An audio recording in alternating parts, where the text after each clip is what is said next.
জানেন maximum beginner ভিডিওদের অনেকগুলো হাত থাকে, এর মধ্যে সবচেয়ে তাদের ইউজফুল হাত কোনটা জানেন? অজুহাত।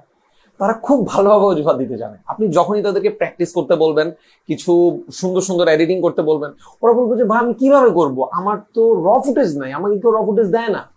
এই যে ইউটিউবে শত শত পডকাস্ট পড়ে আছে, কোনো এডিটিং নাই, পুরো র ফুটেজ, ওরা ওইগুলা কখনোই এডিট করার জন্য নিবে না। ওদেরকে একদম রেডিমেড নারিকেলের নাড়ুর মতো করে কেউ খাইয়ে দিতে হবে, দেন ওরা ওইটা এডিট করবে। ভাই দুনিয়া এতটাও সহজ না, এতটাও সহজ না। তুমি একটা পডকাস্ট, একটা যে কোনো লং ভিডিও থেকে একটা পার্ট কাটো, কেটে ওইটা তুমি লং ভিডিওর প্র্যাকটিসও করতে পারবা, তুমি রিল এডিটিং এর প্র্যাকটিস করতে পারবা। আর র ফুটেজ যদি পাও ভালো, যদি তো কেউ তোমাকে র ফুটেজ দেয়, আদারওয়াইজ পডকাস্ট থেকে নেওয়া যায়। আমি অনেক ভিডিও র ফুটেজ পডকাস্ট থেকে নিয়ে প্র্যাকটিস করছি। ইভেন স্টিল আমি অনেক সময় নেই প্র্যাকটিস করানোর জন্য অথবা নিজে কোনো সময় প্র্যাকটিস করার জন্য। সো এই জিনিসটা প্লিজ তোমরা করো না, বা আপনারা যারা আছেন আপনারা এই জিনিসটা অজুহাত দিয়েন না যে র ফুটেজ নাই। র ফুটেজ অ্যাভেলেবেল আছে, আপনি নিচ্ছেন না, আপনি ইউজ করতেছেন না।